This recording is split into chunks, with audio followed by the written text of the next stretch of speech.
Hello, everybody. It's been 2 weeks. Good to see you. Welcome into the Callin It NFL recap for Week 8. My name's Alex Barth. We're joined by Alex Lebowitz and from Regional Media in Macomb, Illinois, Sam Cooperman joining us to break down the Week 8 slate, preview Sunday and Monday Night Football. We got a lot to get into. There were a lot of bye weeks this week, but a lot of action wedged into not so many games. So thanks for joining us, guys. We'll start with you, Coop. Your overall thoughts, halfway point of the season, Week 8. Not the best week of the year, not the worst, but we got some good action. This week was a lot better than I assumed it would be. Coming into the week, I assumed it would be a really brutal week. We saw some fun things. We saw a lot of what we knew we would see. Bears out here, as far for me, regionally. Mitchell Trubisky looked good in some areas. Really like the way he can run the football. But all in all, mostly just about what you expected from start to finish, and then a fun one up in Seattle.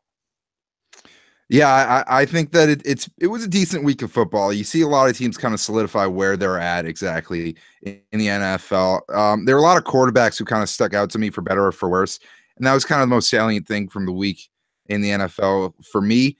But yeah, you have a lot of teams that have kind of emerged. I think the Seahawks maybe being one of them, and obviously the Eagles continue to do what they have done in the past few weeks. But it was a good week in the NFL, and kind of this is more of the real NFL and where these teams stand. I feel like that's kind of what's coming out All right, well, right now. Let's start. We're actually going to start with a 4 o'clock game because I guess that's just the order that ESPN has chosen to put it on, and I go by the scoreboard on that website.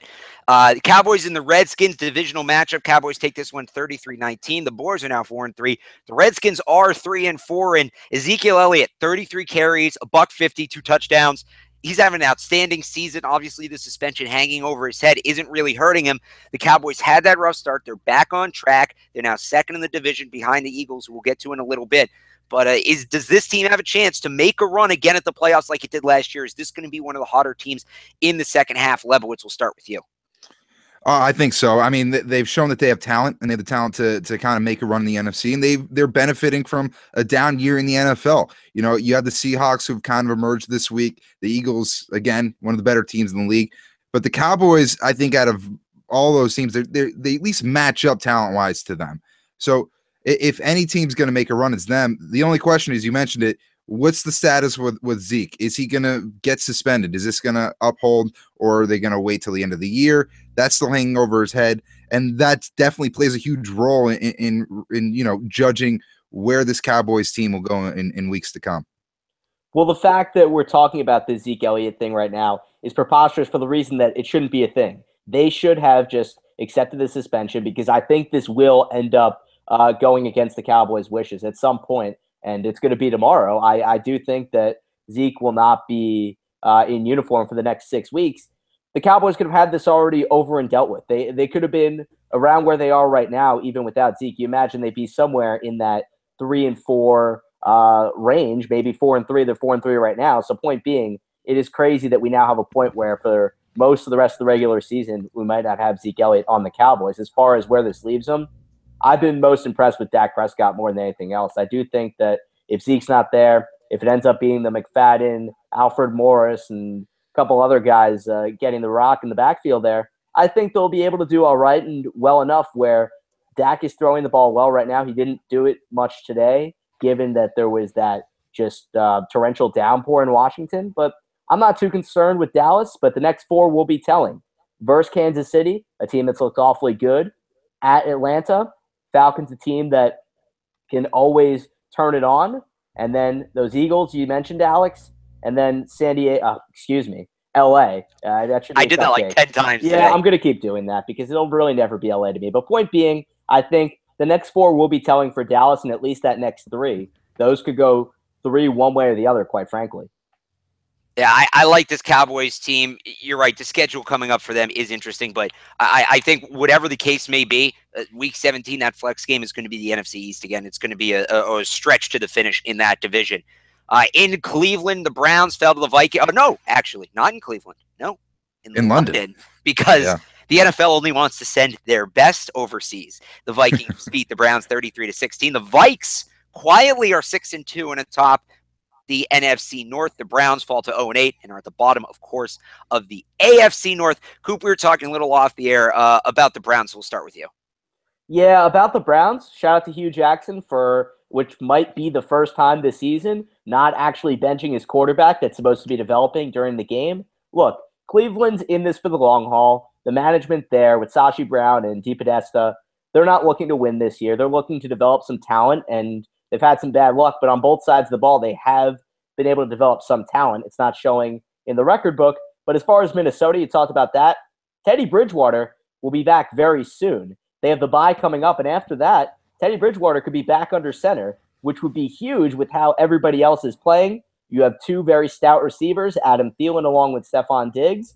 Of course, you have that big tight end, Kyle Rudolph, and they've been able to run the ball successfully despite the unfortunate injury to Dalvin Cook, and that defense is as stout as any. So I think the Vikings have to be very confident right now, and they did in London what you'd expect them to do is throttle the Browns. Lebowitz. Yeah, I don't know if you want to go to Teddy Bridgewater because what they're doing right now with Case Keenum seems to be working. It's when you have something good going, why fix it? Especially with the Packers. You have to. I'll let you do your point, but my general point is you have to. But go for what you were going to say. No, I don't think you do. Because Teddy Bridgewater is the guy you drafted first round who you have a lot of stake in, who you're expecting to do something with. Look, Case Keenum has looked good in spots, but Case Keenum is not leading them anywhere. He's looked good again at times, but we've seen you're putting the guy in week 9, week 10. We've seen enough of a sample size. Maybe Bridgewater. The guy's been out for over a year. They'll take it. It's going to be counterproductive. They'll take it slow with him. But I was listening recently to a podcast, and I forget which NFL insider said this, but as far as being ready to go, medically cleared to practice means medically cleared to play. So Teddy Bridgewater is healthy. They didn't want to put him in this week in London because that pitch or whatever the British say they're playing on is awfully bad on quarterbacks' knees and just knees in general with the way that grass is. So, yeah, let Teddy go into the bye, gets a couple of weeks back. You expect him to be out there after the bye, and that seems like what it would be. And quite frankly, for a team that is at this point and expects to have their franchise guy back there, he should be in the lineup. Yeah, I wouldn't do that. I just wouldn't. I think Case Keenum's done a pretty good job. I think Teddy Bridgewater, there's going to be a transition period. He's been out for over a year, well over a year. You can't just put a guy back in there and expect him to be the same player that he was. It's a transition period, and I think it would be counterproductive at the end of the day with everything you have going with Case Keenum. Not saying he's like an MVP candidate type guy, but it's working. It's working. That's my point. In regard to the Browns, it's funny that they're awful again, and they're probably going to take a chance on another quarterback. You talk about how they keep pulling the guy they're trying to develop. Well, they're going to bench him next year because they're going to take a quarterback with one of those top 3 picks. I got to side with Lebowitz on this one in terms of Teddy Bridgewater. I think, yes, he is their future. He should be their starter next year, but you're 6-2. Don't rush the kid back into it.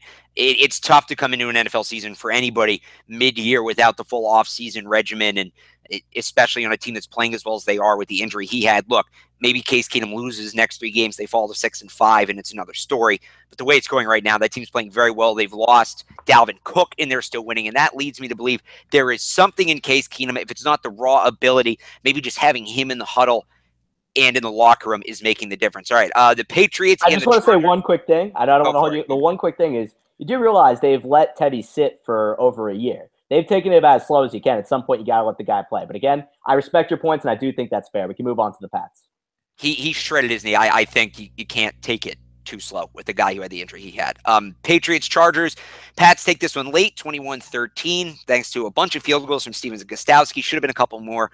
They have a kicker problem. Pats are 6-2 going into the bye. Chargers lose their 3-game winning streak. They are 3-5. Now, Lebowitz and I will talk about this game tomorrow on the weekly Callin It Podcast. You can find that on our Twitter page at Callin It Podcast. Subscribe on iTunes and SoundCloud as well. Big announcement coming on the show tomorrow as well, so make sure you tune into that. But Sam, we'll get your take on the game since we won't have you tomorrow. What you thought as an objective observer of this East-West matchup? I don't think anything from the Pats really surprised me one way or the other. It's the Pats. You know what they're going to do, and they're moving along. But here's the one thing I will say.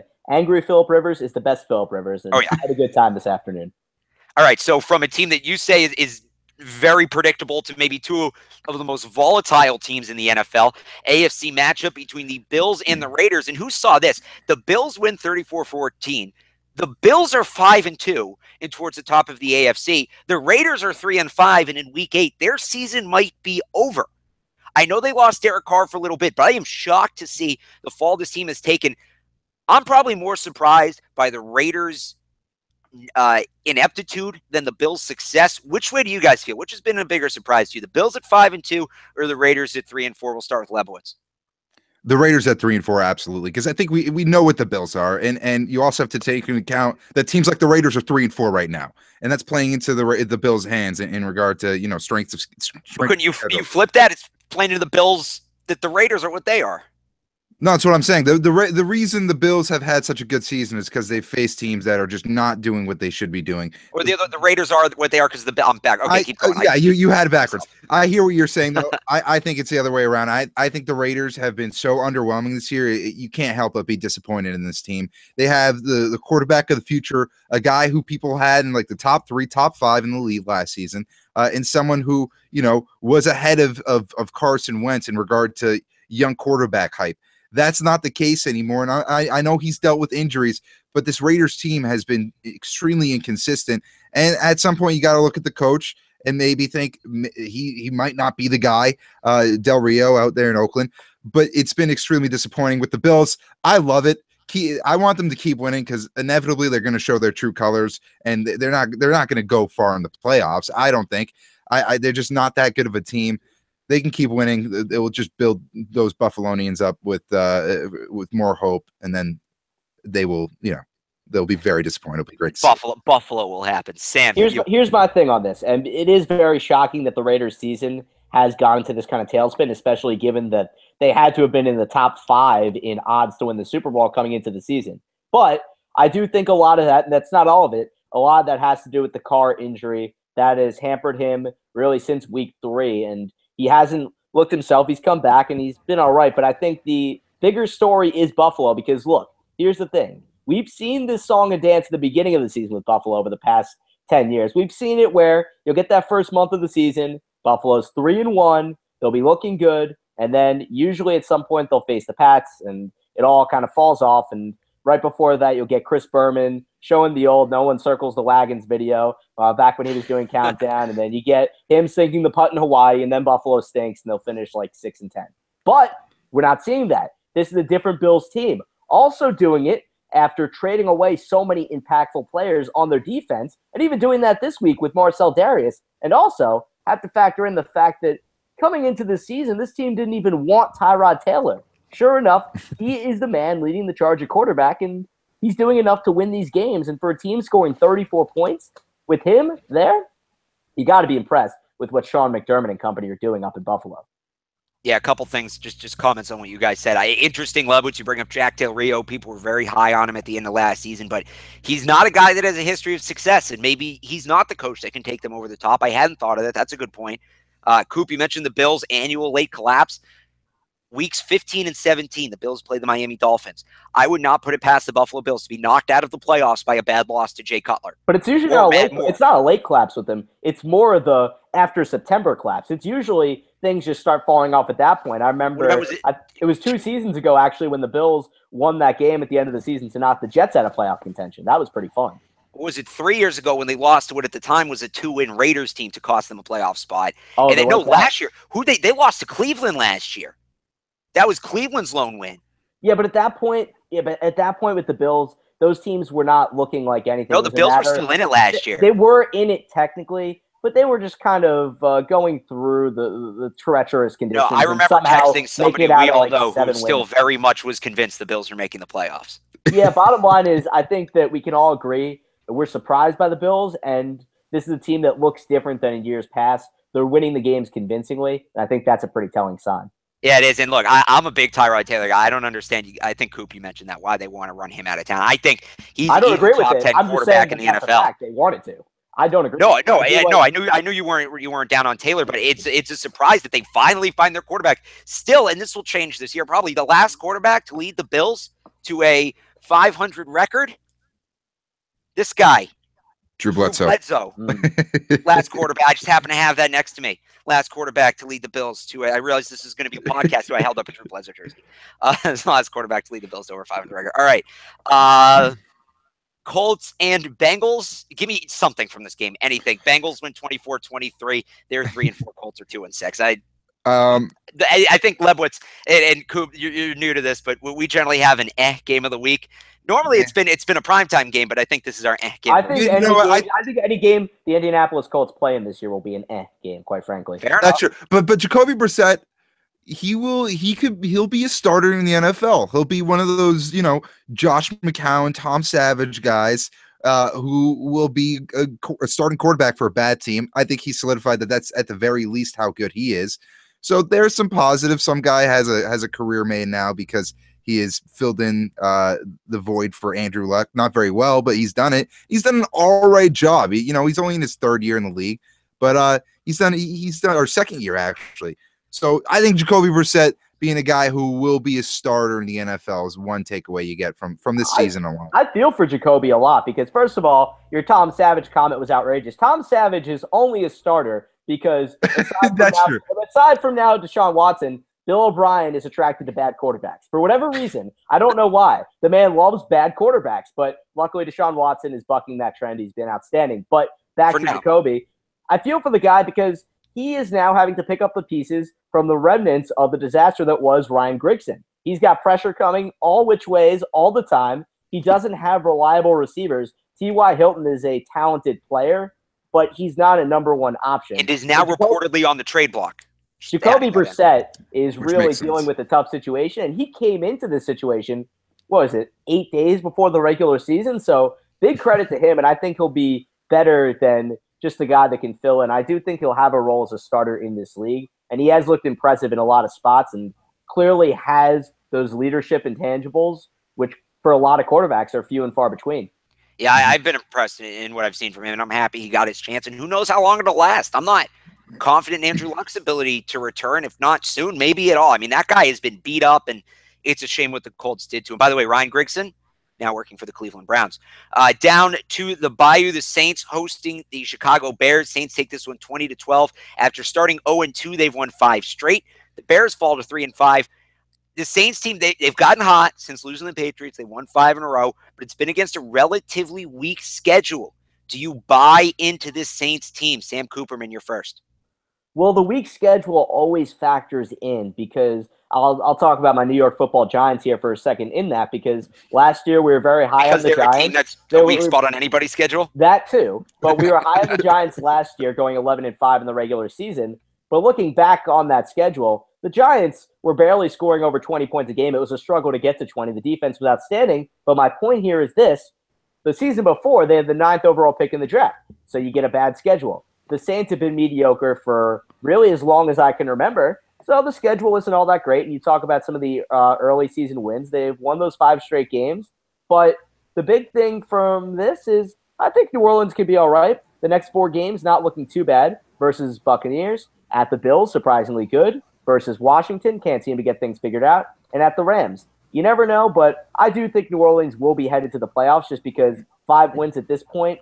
It's starting to get to a point when you can start counting down this game, and that should be enough. So we'll see. But I think the bigger story from this game is what we saw on the Bears side. That defense is something that Chicago can really build around. Mitchell Trubisky, the stats aren't eye-popping. 14 for 32, 164 yards and a pick. But for me, his ability to break off the long plays with his legs, a 46-yard run. Once John Fox is out after this year, because quite frankly, he needs to go. He's too old school. His play call, not necessarily the play calling, but just his whole design and his schemes are just so boring.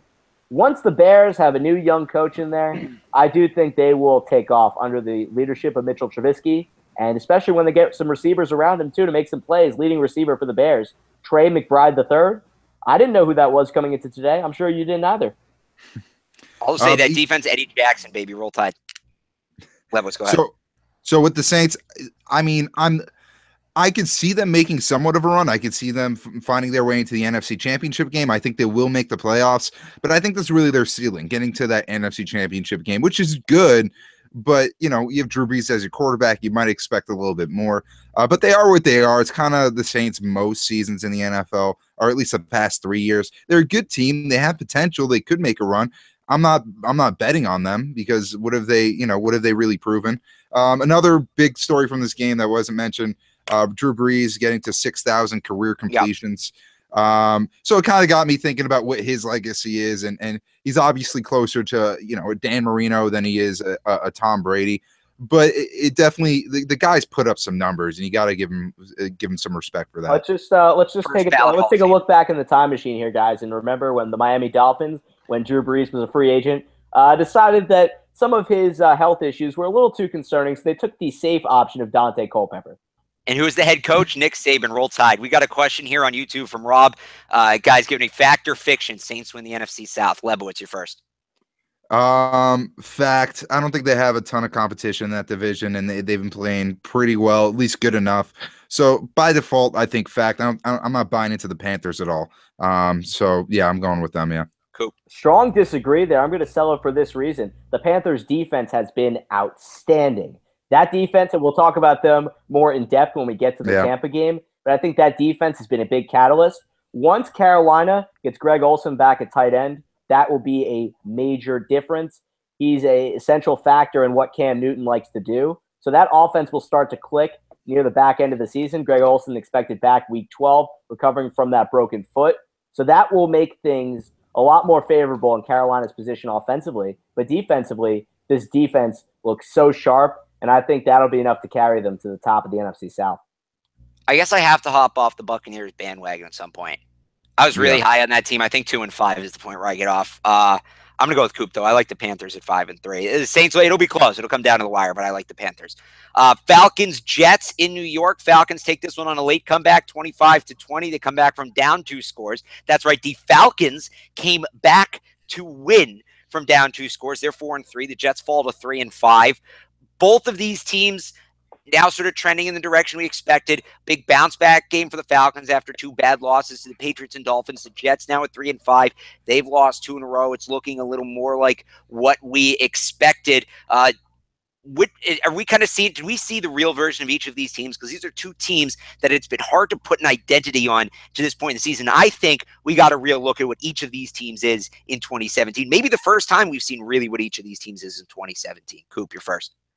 It's really puzzling with the Falcons offensively. And again, the weather was terrible in New York today, so that rain was a huge factor in the Falcons' inability to really pass too consistently offensively. Got a couple big plays sprinkled in there to make the yardage look a little more favorable. Then it really played out during the game. But this Steve Sarkisian offense for Atlanta is not working, and if it continues at this pace, exactly, shocker. But at this point, if it doesn't get fixed in one way or the other, whether that's letting Sarkisian go, realizing that he's not the answer, or finding a way to tweak things. I don't know how you go about doing that. But if they don't do that, this is no more than a team that's going to be out after the first round of the playoffs.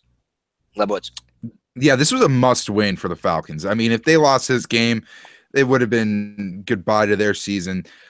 Even with the win, I didn't watch a whole lot of it. I was focused on the Pats game, but I feel like it's not enough this season around for them. It seems like they haven't really recovered all the way from that Super Bowl loss, and they're just not the team that they're not performing like they should. On paper, they're stacked on both sides of the ball, but they've just been extremely underwhelming this year, and it's another team, along with the Raiders, that's been disappointing to watch, and it has kind of contributed to this down year in the NFL. I said it at the beginning of the season, I'll say it again. Super Bowl hangover. They're going to finish 8-8, 9-7, miss the playoffs. They look to be right on pace for that. If I'm a Jets fan right now, first of all, I'm shuddering at that thought. And then I'm hoping that this continues. You see what Saquon Barkley's doing, and there are very few running backs in the NFL that matter. It's starting to become an irrelevant position. But seeing what Zeke is doing in Dallas, I want me some of that. If I'm a Jets fan, I want that top pick. I want Saquon Barkley. You go back to when they almost had a chance to take Reggie Bush. Saquon Barkley, to me, looks more of an NFL real deal than Reggie Bush. I'm a Giants fan. I want him. What's up? I'm a Giants fan. I want Saquon. He looks fantastic. Everybody should. Everybody. Now, I still think Bo Scarborough is the best running back in college football, but I'm a nut. But I think Saquon Barkley, every team should want him, but especially the Jets, kind of with what they've built. And we saw today against Melvin Gordon, the problems teams like the Patriots have with runs up the middle. I would be really doing everything I can do to get him if I'm the Jets. Another team, though, that might have a say in that is the San Francisco 49ers. They fell to the Eagles today, 33-10 in Philly. My favorite moment from this game, Zach Ertz catches the touchdown, gives it to Mike Trout in the stands. Mike Trout will be a Philadelphia Philly at some point soon. I'm going to put that out there. You can go take me on that. Angels are going nowhere. They need to move them, but that's another topic for another show. Eagles improved to 7-1, best record in football. 49ers fall to 0-8, tied for the worst record in football. So my question to you two, and we'll start with you, Lebowitz. Was this really the best team in football against the worst team in football from an X's and O's eye test point of view? So far, yes. I'd say the Eagles have been the best team in football. I don't think the 49ers are the worst. I think the Browns are worse than the 49ers. So I'd say no on the entire question.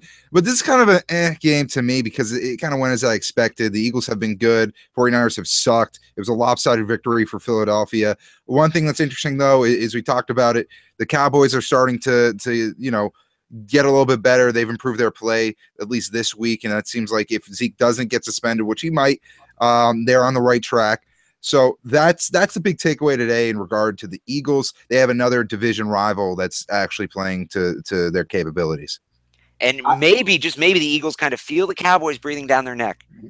Yeah, absolutely. Yeah, I think with the 49ers, they're not as bad as the record says they are because you look at how many games have been lost by one possession. It was 4 straight between – actually, excuse me, I think that's 5 straight. Seahawks week 2, Rams week 3, week 4 the Cardinals, week 5 Colts, and then week 6 the Redskins. So this is a 49ers team that, again, not going anywhere this season by any stretch of the imagination, certainly not now at 0-8. But I do think that they play better than at 0-8, and there's a significant gap between San Francisco and Cleveland. But both teams aren't concerned about this season or even next season, quite frankly. As far as the Philadelphia Eagles, they really have impressed me. And Carson Wentz, his composure, that's one thing. But defensively is where the Eagles have really surprised me, just the way that defense has been able to perform consistently throughout this season, led by Fletcher Cox there up front. But a lot of strong additions throughout that defense. And, well, Doug Peterson's team, 7-1, looking real good. And right now, 7-1, first place in the NFC East. I'll say this about the Niners. I think I've said this on the show before. I like C.J. Beathard. I think he can be a serviceable NFL quarterback. I like they're giving him a chance. He didn't look terrible today. He didn't look great, but he didn't look terrible against a good Philly defense. So, and I love the draft they had in the offseason. I think John Lynch is doing things the right way out there. We have a question from Rob on YouTube. Niners trade down, fact or fiction? I'll take that. Too soon to tell. When you see what the picks look like, what the draft looks like, etc. But that's that one. We were talking about the Panthers before. They pick up the win to move to move to 5-3 in Tampa against the Bucs, who fall to 2-5. I am very disappointed in the Tampa Bay Buccaneers. Shame on them. That should have been a juggernaut offense with Jameis Winston, Mike Evans, Deshaun Jackson, Cameron Brate, O.J. Howard, Charles Sims, Doug Martin. That should have been a great offense. They've squandered a chance in a weak year in that division to go back to the playoffs. That is just a snake-bitten franchise. That's my take. I have to jump off the Bucs bandwagon at this point at 2-5. I'm disappointed I do. That should have been a good team.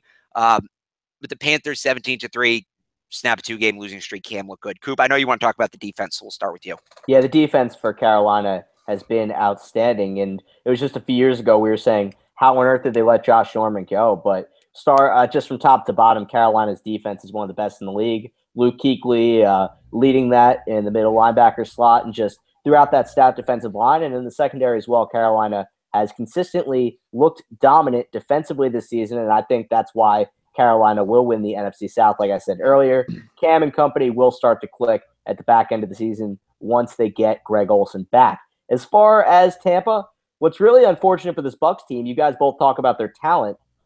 This point in the season would be when they'd have a bye, a chance to just get things reconfigured and go on that second half run. Not going to happen. The Hurricane push the week 1 game back, and, no bye for Tampa. So they're going to have to play this one out week by week. And Saints next week, we talked about New Orleans possibly winning the NFC South. That's a tough matchup. The Jets is no gimme either. And then you have that game makeup at the Dolphins. So that bye would come in a couple weeks. So Tampa will not get the luxury of that. I don't see how Tampa responds, and it's unfortunate because there is talent there. I do like a lot of things about Jameis Winston. And you talk about all the weapons around him, and we're a bunch of D3 football fans, and there's been some struggles there with their center as they moved Ali Marpet there, the Hobart product. There's a lot of questions with this Tampa team. Yeah, You know what? Both quarterbacks, I think, have kind of gotten to a point where I'm over them. Jameis Winston's a guy who has so much talent, but he can't seem to get it done with all the weapons he has. They brought in Deshaun Jackson this year. You have Mike Evans, who's a top wide receiver in the NFL. Like, this is OJ Howard, a really, really good Tampa Bay offense, and they just can't seem to get anything done. You have to give credit to the Panthers. Their defense has been spectacular this year, but still, it's week after week that Jameis Winston and this defense and this offense, the Tampa Bay offense, has just not been what we thought they could be. In regard to the Panthers, yeah, they have a great defense. I think Cam Newton is done. I think he's a mediocre quarterback at this point. He makes a lot of mistakes, and I don't have a lot of confidence in the guy. I don't either, but I will say this, like I said earlier, Alex, I think he was going to start slow coming into the season because he was nicked up in the preseason, some shoulder issues, and a lot of different writers and people with more knowledge about the team than I have talking about Cam. It was a matter of just him feeling things out. Greg Olsen going down week 2 was a huge blow to Carolina, and they're just getting started. But when you have a defense performing this well, and we're not going to see MVP Cam Newton. In fact, we won't see anything even close to that ever again. That season was something off the charts, and I don't think we'll even get to that point again. That said, I do think we'll see Cam Newton as a consistent top 10, maybe even near top 5 at some point down the line quarterback in this league once things are back to the way they're supposed to be with their big target Greg Olsen in there. All right, I'm going to move on to the next game because we're kind of up against it here. And we haven't even talked about the best game of the week yet. We save our last recap for best recap for last. Seahawks 41, Texans 38 out on the West Coast. Seattle improves to 5-2. The Texans fall to 3-4, 28 combined points in the fourth quarter. DeAndre Hopkins, Ben Non, if you're watching, I know I told you to trade him in fantasy this week. I am sorry. 224 yards on 8 catches and a touchdown. Russell Wilson, though, goes for 452 and 4 touchdowns, including a late game winner to Jimmy Graham. This has to be, I don't know if you guys saw the end of this game, if you caught it on Red Zone or whatever, top 5 game of the year. Coop, I see you nodding. Oh, no question about it. This game was tremendous from start to finish. It's nice to see Deshaun Watson leading this team, and for Bill O'Brien's Houston Texans team to have a quarterback that understands how to throw the ball downfield. Again, shout out Tom Savage, not a quarterback that falls under that category. But as far as this game, it was back and forth. It was exciting. A lot of points on the board, as you got 79 points on the board in this game, and thrilling down the finish. What's interesting about Jimmy Graham is there were reports surfacing today that the Seahawks, in need of a left tackle, they'd be willing to part ways with Jimmy Graham to make that happen in a trade. Jimmy has 2 touchdowns on the day. Curious if that is something that just catapults his trade value. Maybe something happens, or maybe they say, you know what? We do have to keep Jimmy Graham here. He gives us a lot of different options that do make sense, but I don't know. I do think that this was a fun game, and what it means in the grand scheme of things, probably not a whole lot, but it was fun to watch. Yeah, it was a great game. It's the current Russell Wilson playing against the future Russell Wilson. You saw two good quarterbacks. Someone obviously Russell Wilson's proven himself, but Deshaun Watson, he had a couple picks. I'm not going to fault him for that last one at the end of the game. He's just trying to get it down the field. But he's made some rookie mistakes, obviously, but he seems like the real deal. He's just comfortable. He's cool, calm, and collect in the pocket. And even when he goes outside of the pocket, he could throw on the run. He's just really impressive. And I'm not the first one to make this point. I think it was like Paul Prisco or of CBS who tweeted it out. This was a great game. This is a shootout. But these two teams are supposed to be known for their defense. And you have the Seahawks giving up 38 points to this Texans team, and the Texans giving up a lot of points to a Seahawks team that struggled in the beginning of the year. It seems like they've each found something, but it is odd to see how different the state of the NFL is here in Week 8 compared to what we thought it would be. As far as the Texans defensively, with the injuries they've had, it's gotten to a point where with Merciless and then J.J. Watt, once those injuries happened, it hasn't been a team predicated on defense. The first 2 weeks, the Jacksonville loss was very telling. Again, the Tom Savage thing, we could talk about him all day. But then Bengals Week 2 giving up 9 points. After that, it's been a significant chunk of points given up by the Texans going forward. So this defense is no longer the calling card of this team. It's going to have to come down to Deshaun Watson throwing the ball down the field, and he's doing a good job of that. All right, real quick here, we look ahead to Sunday night and Monday night, and we actually have 2 good primetime games this week. First time we've been able to say that in quite a while. We'll start tonight in Detroit. Lions and the Steelers.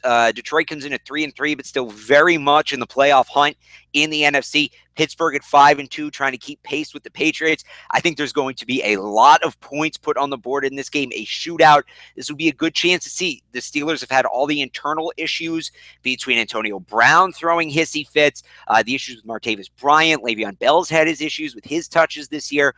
Big Ben's health. Can they put that all aside? This is a game they should win. They're going to need their offense to step up and win it. Can they do it if Pittsburgh really is the Super Bowl contender, or even an AFC contender like people say they are? This is the kind of game they should win. That's what I'll have my eye on tonight. Lebowitz, how about you? Yeah, I mean, this is a big game. They're playing a decent opponent, but opponent that they should beat. And if they want to be that Super Bowl contender, they have to beat him. But I mean, regardless, I've been impressed with what the Steelers have done in the past few weeks. Their defense is really coming around. Big Ben is looking much better than he did starting out the season. So this is a big win. This kind of sets the tone for the second half of the season for Pittsburgh in regards to where they'll stand at season's end. And they have a chance to be that second best team in the AFC right behind the Patriots. It seems like the Pats have it locked up, and it's a fight between the Steelers and the Chiefs, and both teams playing primetime football. So it'll be fun to see. Steelers should win tonight, especially if they want to have the second half of the season that they plan on having. Sam, I think one way or another, it will be a 2-touchdown game in the fourth quarter, and we'll see some magic from Matt Stafford. Whether that comes down to a win or not, I don't know, but it seems like every time in the fourth quarter, if the Lions are down, and they are more often than not, they find a way to get back into it because of Matt Stafford. As for the Steelers, we don't know what Steelers team we're going to see tonight, and a lot of that has been the struggles of Ben Roethlisberger throwing the deep ball. I don't necessarily know if he's even looked much better, or the fact that Le'Veon Bell has all of a sudden come back to form after the training camp holdout, definitely slowing him down the first couple of weeks. Now that he's come back to form, I think that has helped ease a load off of Ben Roethlisberger, but he will need to perform much better, even if this team makes the playoffs. For them to be any sort of legitimate contender, Ben will have to start throwing the deep ball and just generally having a better command of the offense right now. And Sam, you mentioned that Matt Stafford magic late, struggling Pittsburgh secondary, not very deep. They're not very good, but they've been playing well the last couple of weeks. It'll be interesting to see what they do against Stafford. I believe Golden Tate is playing in this game after being hurt the last couple of weeks, and that is definitely something to keep an eye on, as he's been surprisingly one of the better receivers in football this year. He is, in fact, playing, so we'll see how that goes. Monday night, one more game to get to. It's an AFC West battle. The Broncos head to Kansas City and Arrowhead to take on the Chiefs, who have lost 2 straight. Let's focus on that. The Chiefs were the darling of the NFL at 5-0. Everybody was in love with Alex Smith, in love with Kareem Hunt. They've lost 2 in a row. Are they still a premier NFL team, or is this the beginning of them fading into the middle of the pack? They were a playoff team last year. I'm not saying they're bad, because I don't think they are, but they truly are a middle of the pack, 9-7, 10-6 team. That's what I believe, and you're going to start to see them fade. Where do you stand on that? I think that we'll find out tomorrow night what they're really made of. I look wow, at this, cop out much? It is, but I look at the Broncos as a team that's kind of solidified themselves as not very good, middle of the pack. They have a decent defense, horrible quarterback situation. The Chiefs hosting them should win that game by a decent margin. If they don't, then they are not one of the top tier teams, and it's between the Pats and the Patriots. But again, they're coming off 2 losses, and I feel like we kind of see what teams are made of in these types of situations. I honestly have no clue how they will do tomorrow. I think they should win. I think that they're a better team than the Broncos, and there's no excuse to it even being that close when you're hosting it at home Monday Night Football and you're coming off the 2 losses that you are. The spread right now, Chiefs by 7. The over-under, though, 42 for these 2 defenses. That's I think, a high number. Sam, your thoughts? Yeah, the Chiefs' defense, you just have to think. Imagine what happens if Eric Berry didn't go down week 1. Man, because he is such an impactful player, and I think that does change a lot of things defensively for Kansas City for the better. It is a defense that's very opportunistic. They're always up near the top of the league in takeaways, so you have to love that. As far as the Kansas City schemes, this has been the year of more than anything else, the falling in love with Alex Smith or Kareem Hunt, falling in love with the coaching of Andy Reid, because I, like many people, have for a long time focused on the negatives with Andy Reid, and a lot of those with not being able to understand how timeouts work and when to use them. You focus on that a lot more than you do his brilliance in terms of utilizing schemes and getting the most out of his players.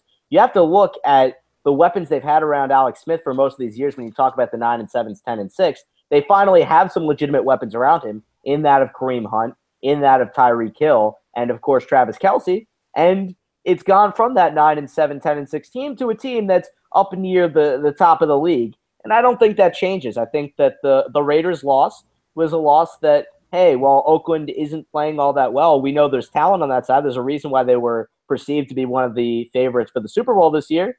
And the Steelers' loss, again, we never know what Pittsburgh team we're going to see. And sure enough, when you have Le'Veon Bell on the other side, always possible that you get a good Steelers matchup. I think that Kansas City waltzes in this one unless, again, Trevor Siemian somehow is able to get things going. And real quickly, I do have to say, I don't know why John Elway doesn't get more heat, because you have I 100% you have a historic defense in Denver. Historic. That defense single-handedly won a Super Bowl 2 years ago. That defense, led by Von Miller, at quarterback.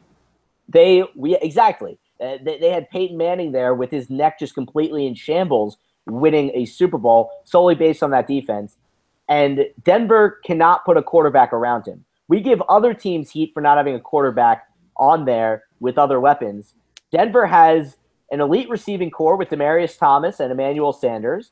Denver has the best defense in the league, a historic defense, yet the options there are Trevor Siemian and Paxton Lynch. John Elway deserves heat for that. Don't forget the Brockett ship. Oh, yeah, the Brockett ship. And the fact that 2 seasons where this catastrophe is back there under center, and Denver is going to squander this defense. Just ask Seattle how long an elite defense can last when you think it's going to last forever. That's all I have to say. John Elway needs to get his act together and get them a quarterback. Otherwise, there's nothing other than 7-9, 8-8 on their future.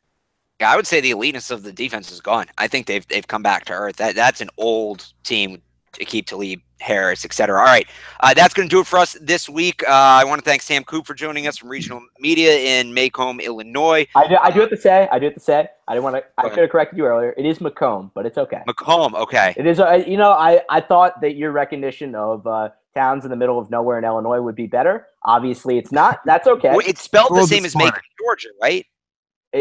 Georgia, that's Macon, Georgia. Macon, okay. Yeah, it's like some I'm sorry.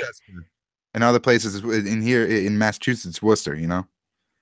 Yeah, that's the perennially that's the hardest city to spell or to say in the country. No question about it. I'd say both. Yeah. All right, so Macomb, Regional Media, Macomb, Illinois. Sam Cooperman, thanks for joining us. You can follow him on Twitter at Sam Coop. Lebowitz and I will be back tomorrow. We've got a full show for you. We'll be talking Bruins. We will, of course, be recapping not just the Patriots game against the Chargers, but the first half. Some Celtics talk as well. Lebowitz, I loved Kyrie this weekend. I think I have to eat some crow on that one. So you can catch that tomorrow on iTunes, on SoundCloud, or, of course, on our Twitter at Callin It Podcast. You can follow us on there. Thanks for tuning in. Feel free to share the show, tell your friends, spread it around. Big announcement also coming on the show tomorrow. You won't want to miss it. So for Sam Cooperman and Alex Lebowitz, I'm Alex Barth. Thanks for tuning in. Alex and I'll talk to you tomorrow on Callin It. Talk to you then.